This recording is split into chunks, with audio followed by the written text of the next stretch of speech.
What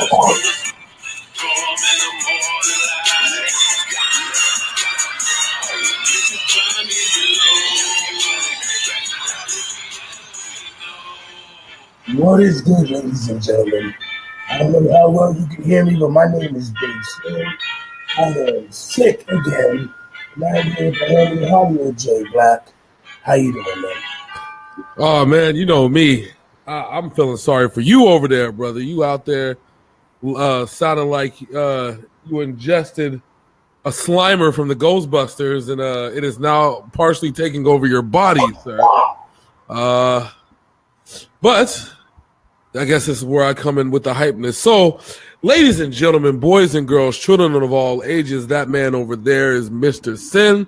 My name is Hollywood J-Blaq, and this is the OvaTyme Sports Show. Man, so I got to thinking to myself over the last, I don't know what, but actually it was 12 hours since we did the show. A couple of my Facebook friends that were, on the, my page. I have a lot of Niners fans on my page. So the question was, they were debating about the whole GOAT thing. Who is the greatest of all time? And I thought to myself, maybe we should have this debate out between me and Mr. Syn, seeing as he is a diehard Patriots fan, and I am a diehard 49ers fan. It's only right that we talk about this. So, ladies and gentlemen, I'd like to take you into this segment that I have dubbed the GOAT debate. Now, we have two quarterbacks that are much, much deserving of being called the greatest of all time. Now, Mr. Syn is going to make his case for Tom Brady. I'm going to make my case for Joe Montana. We have a poll that's up right now, and we're going to give it about a week for everybody to get onto the poll. And then we're going to talk about this again in full thing. Like I said, we're going to make it brief because I know that Mr. Syn can go on all day about Tom Brady and his accomplishments, but we want to keep it brief, and then we're going to go into a whole thing about it. So let's start out the mini GOAT debate. Sir, I give you the floor. Tell me about Tom and why we should call him the greatest of all time. All right. It's simple, man. I'm actually going to throw some dirt on Joe Montana real quick when I start this shit. Like we talked about before, Joe Montana had Hall of Famers playing with him most of his career. In fact, his whole career.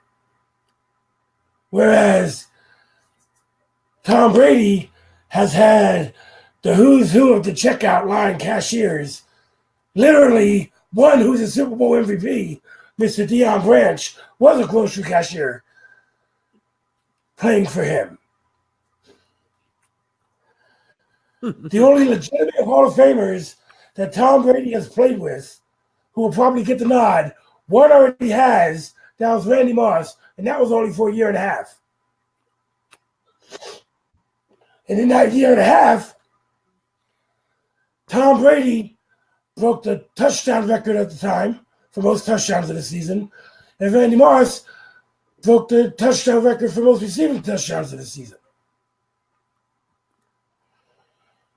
Now, Tom Brady at 40 wins the MVP, goes to his 8th Super Bowl, 8th, against the league that is faster, stronger, smarter than they were back in the 80s. Now, granted, I respect Joe Montana. This man knows I respect Joe Montana. But Tom Brady has done a shit ton more with a lot less.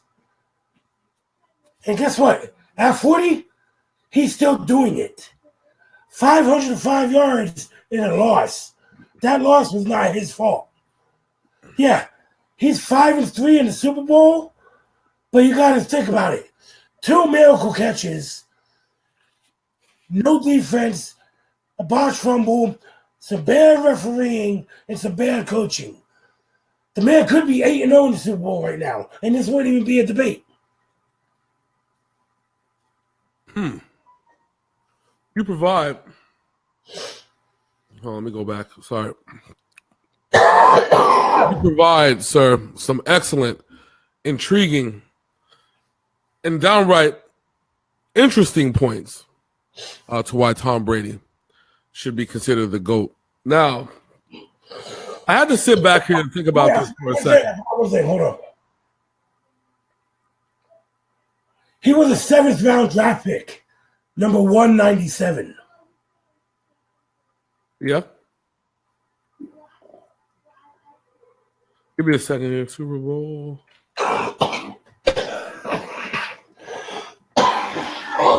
Sounds like you're dying over there, sir. Unfortunately, this is going to be the only segment I can do tonight. All right. That's understandable. Well, so I'm looking at the roster right now of the 49ers back when they won back when they beat the Cincinnati Bengals in 81 in their first Super Bowl. I'm looking at this. I mean, there's a few. I mean, between Ronnie Lott, of course, what's his name? Earl Cooper, Dwight Clark, John Ayers, Dwayne Boyd. I mean, there's a few Hall of Famers. Now, we've debated this a lot. We've talked about this a lot in different circles on why Joe Montana is great. I consider Joe Montana the greatest quarterback of all time because outside of Terry Bradshaw, and I want to say Troy Aikman, that he's one of the only QBs that once it comes down to it, and he gets to the Super Bowl, he seals the deal. Now, granted, he did have a Hall of Fame defense, especially in the one where they were about to go for the three-peat. That Hall of Fame defense, and they were together for a while. They were even together for a while, even after, up until when Steve Young won his championship. But make no mistake about it. If you ever wanted a quarterback in his prime, and you're down 2 minutes to go, and you need a touchdown, there's literally only one man that you call. And even Tom Brady even said himself, there's only one man that you call when you're down by 2 minutes, and the man has to be in his prime. That man is Joseph Montana. Now, I don't think the rings make the championship, because if that was the case, Robert Horry would be the greatest basketball player of all time. Rings don't make the man. But that's why Jordan is better than anyone, because Jordan plays at such a high level when he gets to that point. Once he got to that stage, that he knew how to come back and make it work. Joe Montana even went to the Kansas City Chiefs after he was done and provided even more brilliance, led them to 2 winning seasons, got them to the playoffs twice before getting injured in the second year. Everybody says, everybody wants to know what was the system thing. The Kansas City Chiefs weren't a West Coast offense when he went to Kansas City. So that debate is automatically gone. The same can even be said for Tom Brady, because he had a lot of his grind out luck when Romeo Crennel and Charlie Weiss were the coordinators there before Josh McDaniels got to run the ship. But Joe Montana, to me, is the greatest of all time because of the legacy that he has left, the perfection that he has left, the way that he carried himself, the way that when Joe Montana comes in, he's the coolest cat in the room. So that's why I feel that he's the greatest. But oddly enough, and I think it's funny that about to say this, but I don't even really think that neither one of them are the greatest football players of all time. I think the distinction of the greatest football player of all time belongs to Jerry Rice. The man has done it all. And just like Tom Brady, the man at 40 years old performed at an extremely high level with the Oakland Raiders. Went to a Super Bowl, did his thing with the Oakland Raiders in his 40s. Yes, sir. How many rings does Montana have? 4. He beat the Bengals, the Dolphins, the Bengals again, and the Broncos. Okay. Now let's go against level of competition in these games. Correct. Okay. All right. The Patriots' first Super Bowl victory for both teams. You had Joe Montana-led 49ers defeating the Cincinnati Bengals, correct? That is correct, sir. And on the Cincinnati Bengals, they had, was it Boomer Esiason, Ickey Woods, and Chris Collinsworth? Well, in the first one, it was Chris Collinsworth. The quarterback was, hold on, give me a second here. I can tell you right now. I was just looking at it. Ken Anderson was the quarterback for the Bengals the first time that they played. Okay, so not a really good quarterback. No. But the Bengals had a legitimately good defense with an entire list of Hall of Famers between Archie Griffith, Ray Griffith, Jim Hargrove, Rod Horn, Pat McNally, Anthony Munoz, Mike St. Clair, John Simmons, Reggie Williams. I mean, that defense was stacked, bro. Okay, I'll give them that. The Patriots' first Super Bowl. They went against the greatest show on turf. True. The league record setters for points in a season. True. Kurt Warner, Corey Holt, Marshall Faulk, a great defense. And the Patriots won that game. Yeah, that's very true. Now let's go to the second one. This was San Francisco and Miami. Yeah. This was the Miami Dolphins team whose only legit player was Dan Marino. And oddly enough, that was always the case for the Miami Dolphins the entire time. And unfortunately for Miami, that was it. Yep. Now we have, hold on 1 second. New England's second one. Okay, a weak opponent. They have the Carolina Panthers led by Jake Delhomme. Yeah. Okay, so we're 1-1 now. Okay. Do you agree? Yeah, I agree. We agree. All right. So next we have the 49ers and the Bengals again. Yeah.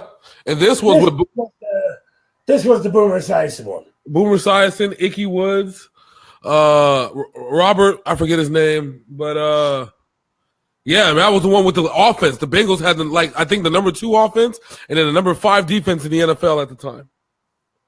So then you got New England in their third Super Bowl going against another highest scoring team in the league with the number 4 defense, the Philadelphia Eagles with Donovan McNabb and Terrell Owens and that fucking powerhouse that they went against. Yeah. Yeah, well, and oddly enough, they didn't even have a chance to game plan for Terrell Owens because Terrell Owens literally came back about a week prior to the Super Bowl matchup. Exactly, and he played his ass off. Yeah.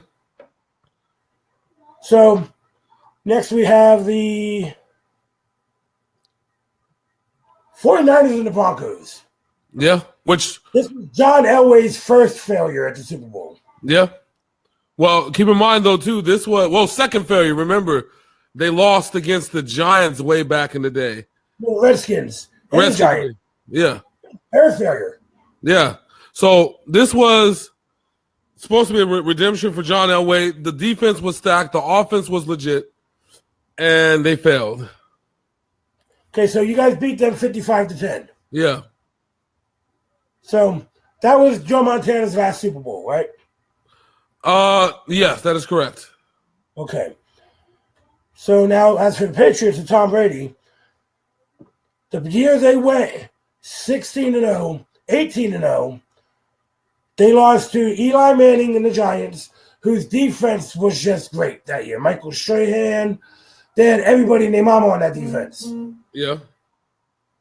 Yeah. And 2 years after that, the Giants again, who defeated your 49ers.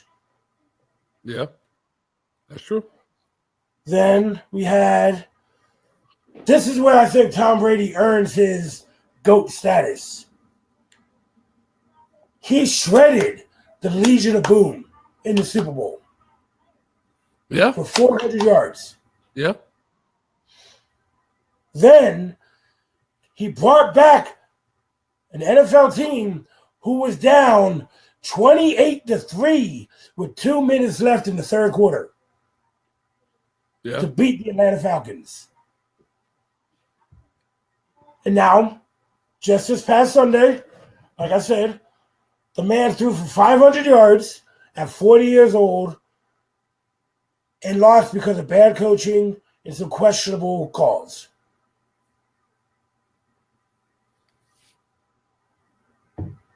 I can feel that. Like I said, I think you have some very solid, very, very wonderful points. The thing with Joe, though, I know everybody's going to say this. I guess I got to say it, too. I think Joe Montana. Super Bowl, I know.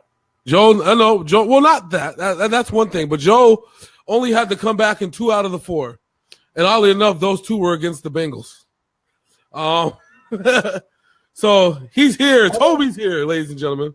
How many Super Bowl MVPs did Joe Montana have? I think 3 out of the 4, if I can remember correctly. I will double check and make sure. Hold on. Give me a second.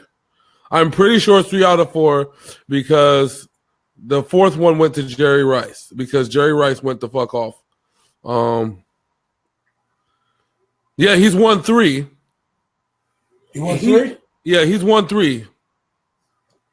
Okay, so like Brady, 4 out of 5. In that one game, Deion Branch caught 21 fucking catches. Yeah.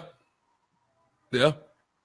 That's true. And in this past one, if they would have won, I think Chris Hogan would have been the MVP.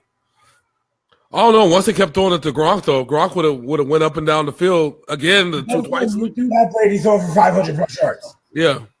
So, I mean, I guess it depends on which way you look at it. So I think we can agree to disagree for the era. Okay. Yeah.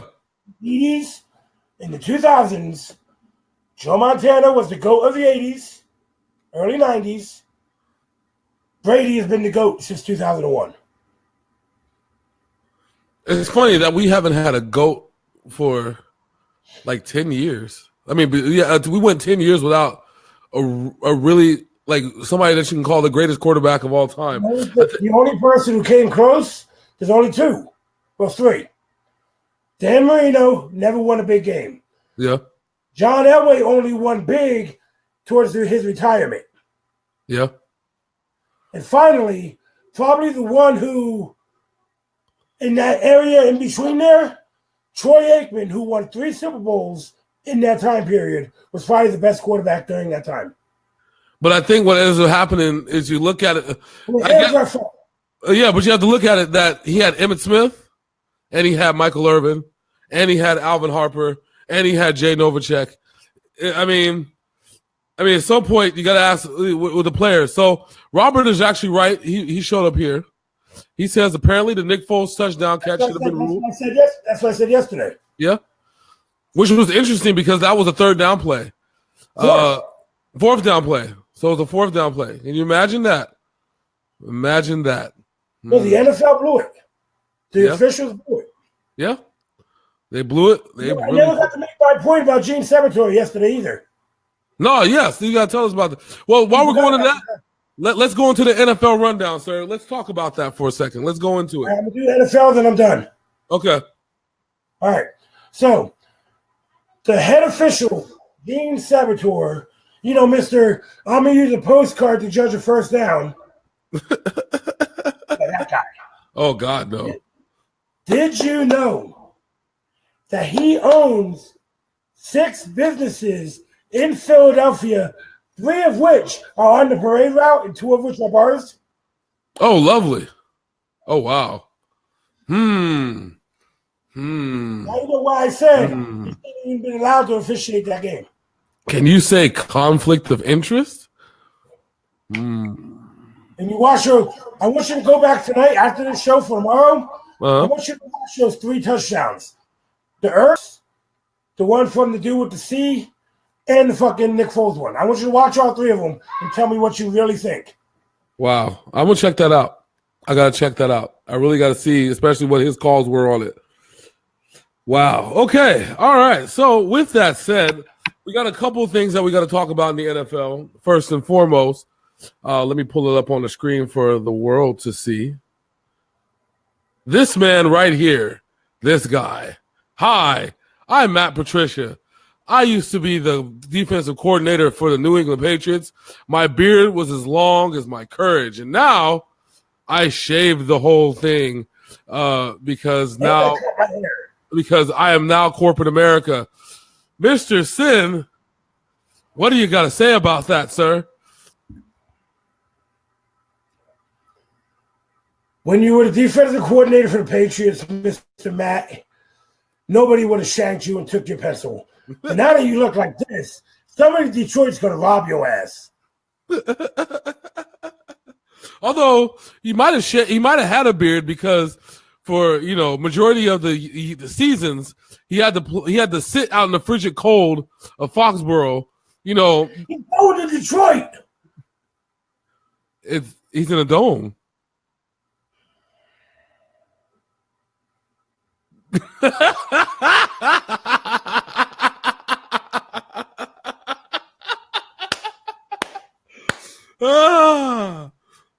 You're welcome. Anyway, he's like, fuck. That hurts. Yes, a Patriots coach is now coaching in a dome, ladies and gentlemen. That's the sadness with that statement is more than probably Mr. Syn can bear right now. But the Indianapolis Colts have a coaching staff that was built for Josh McDaniels, but no Josh McDaniels. I saw a banner. James, they hired all the people Josh McDaniels wanted, and then he still turned down the job. Wow. Now they have to honor all these contracts and try to find a coach to work with these people who Josh McDaniels wanted. That's true. Yes, I know, Robert. It's only for home games, but guess what? So eight of those games are in Detroit. One of those games is in Minnesota. Who else is in there? The Bears? Or it's not as cold. I mean, it is cold, but not cold places. Green Bay, Minnesota, Chicago. So they played 10 games indoors at minimum a year. With that being said, I'm going to do my good friend. Mr. Syn's going to bounce out, and we're going to have to I'm going to run over everything. I know I've already taken enough of Mr. Syn's time. Real quick, though, I have a question before you go. What's that? Do you think that Nick Foles is the solution for the quarterback conundrum that the Vikings have? No. No? No. And why?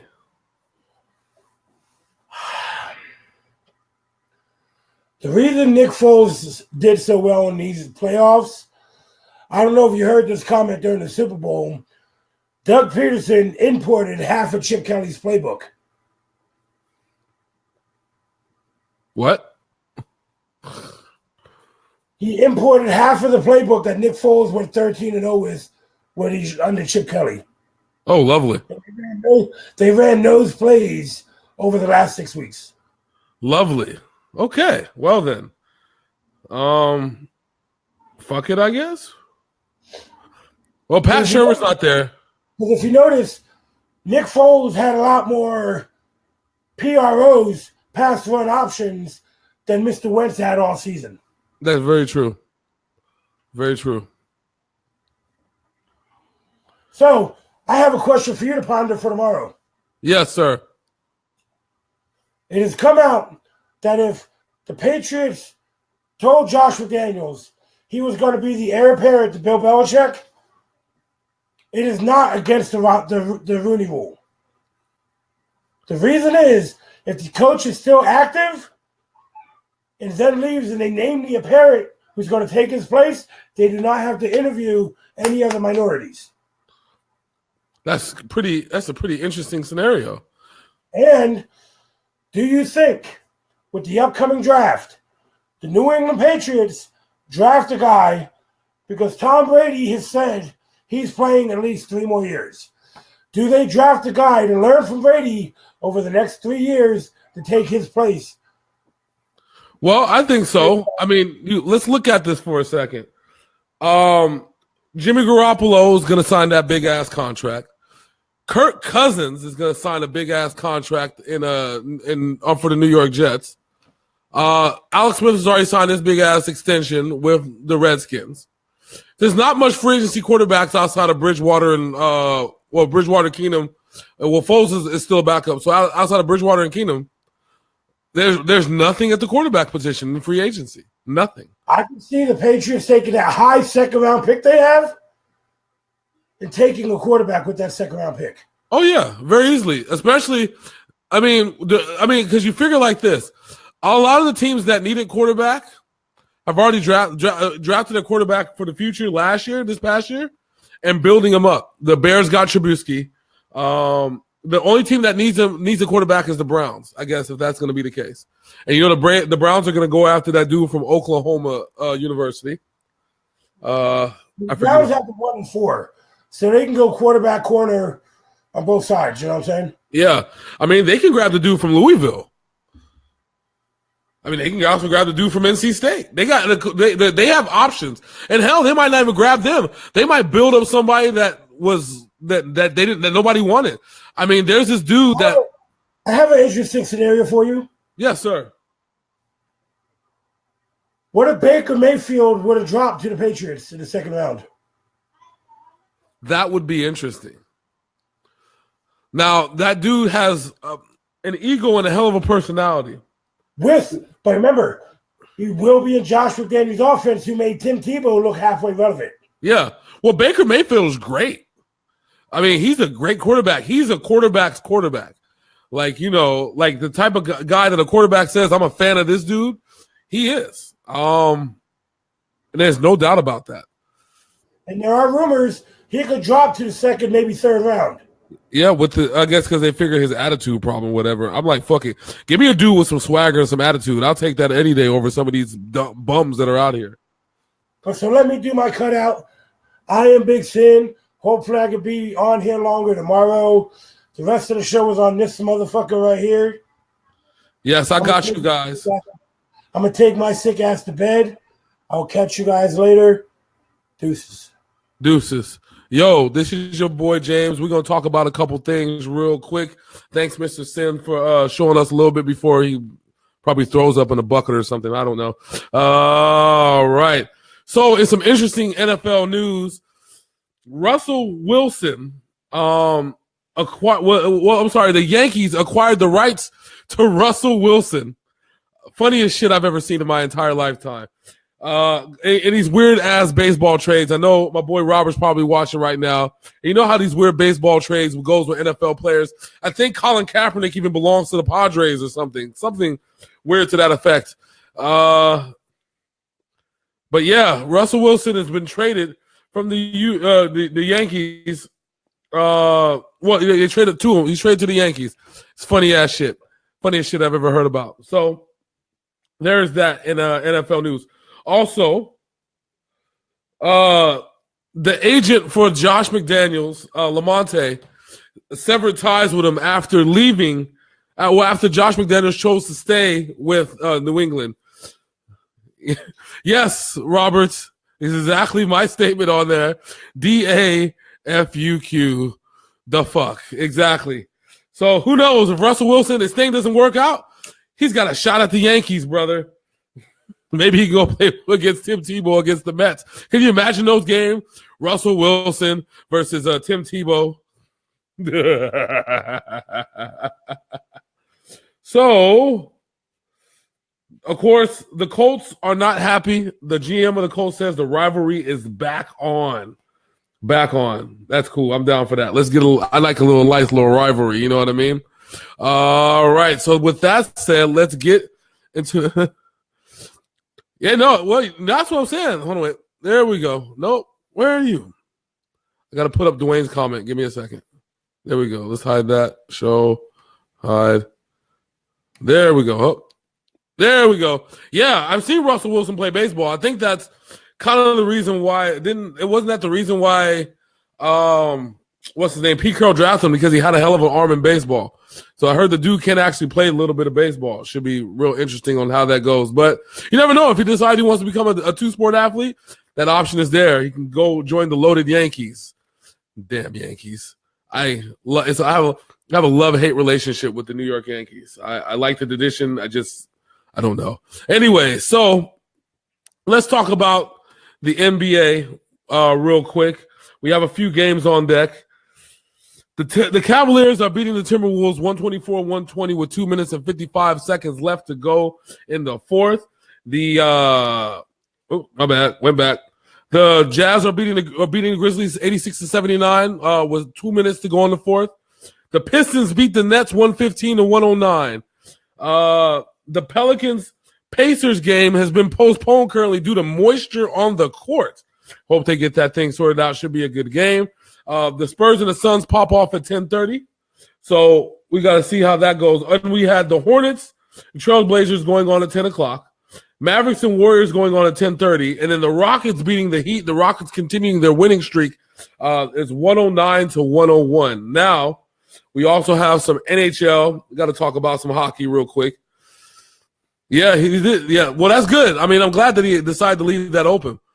So I'm probably going to read more than that. I thought it was a crazy story when I saw it. But I love how baseball, you see these interesting trades where, well, I'm going to trade the rights to a football player. Well, I don't think he wanted to play anyway, but okay, all right, we'll roll with that. Shoot. He said, mind blown, right? We might see. You never know. You never know. All right. Where's my NHL? There we go. NHL, only 3 games on deck. It was a pretty quiet night. The Maple Leafs and Predators are tied 2-2 at the end of a first overtime. Things are going down. The Bruins just mollywopping the Rangers 6-1 with 9 minutes to go in the third. And the Edmonton Oilers and the Kings play tonight at 10:30 in LA. Should be fun. Should be real. So, I hope everybody enjoyed our little show. Me and Big Sin talking about the who's the GOAT.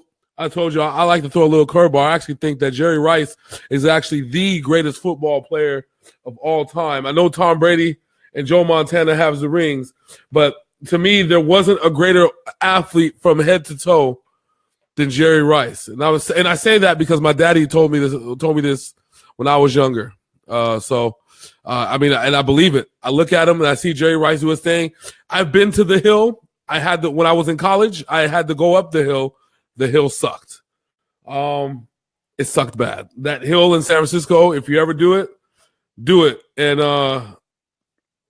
yeah, kill yourselves. That's exactly what's going to happen. You're going to kill yourself if you go up that damn hill. So with that said, I want to thank everybody for watching Sinful Black Entertainment's OvaTyme Sports Show on a nightly basis. I try to deliver a little bit of entertainment, a little bit of fun. You know, we kind of like to do our thing and laugh a little bit. So let's see. The University of Tennessee signed a football player today that might get drafted early in the MLB draft. Get him signed real quick. I mean, it's crazy, right? It's crazy when you think about the mechanics. Before we go, it's crazy when you think about the mechanics between baseball and football when you consider the throwing aspect. I mean, I've seen Nick Foles throw some sidearms in the Super Bowl. I think the sidearm pass is one of his best passes. I've seen Russell Westbrook that his one throw emulates a baseball throw, his best throw within 15, 20 yards. It emulates one of the best, emulates a baseball throw. And it's one of the best throws out there. So, and it's crazy. It's crazy how they can do that. I think the rules with drafting in baseball is a trip. It's a real trip. But I mean, I guess that's why it is. That's why you end up with these two-sport athletes and players doing their thing. It's pretty fun. It's pretty fun. So make sure if you like what you see and you love what we do, we have different outlets that we can that you see us on. First of all, of course, Facebook, as we do it on the Sinful Black Entertainment page. If you have a hard time looking at it, just remember the jingle, SYNFULBLAQENT. Get that in your head. You'll always remember where you need to go and where you need to check us out at. Mr. Syn posts memes, as do I, throughout the day. I try to post a couple videos here and there, but we do the OvaTyme Sports Show. We do Off the Rails, and it's fun, and we love it. It's kind of the thing that we do. Also, you can catch us on YouTube, Sinful Black Entertainment. It is the show that is the YouTube channel that does the Stuck Thizzle. I love it. The OvaTyme Sports Show is on there. Syn's video game plays is on there, and those are always fun. And of course, you can't forget about Off the Rails. That's there, uncensored for her pleasure, of course. Also, we have Instagram, we have Twitter, we have the Snapchat coming by the end of the week, and where we're just gonna post memes, crazy ass memes. You got 10 seconds to see the meme. Fuck it, it is what it is. Other than that, that's it. Make sure you follow, subscribe, share with your friends. Yes, share with your friends the poll. I made the poll public, so if you see my poll, bad thoughts, James, bad thoughts. If you see the poll that I put on my page, you can actually share the poll. I made the poll public. Share it with your friends. I want to know what people think. I want to know if people think that Tom Brady's the GOAT or is Joe Montana the GOAT. I'm a Niner homer all day, so you know how I stand. But share us. Share us to your heart's content. If anything else, again, I want to tell everybody thank you for watching the OvaTyme Sports Show. My man Big Syn popped out a little bit ago, but I'm your boy Hollywood J.Blaq. Catch us tomorrow, 9:30 Eastern time. And we out this bitch. Deuces.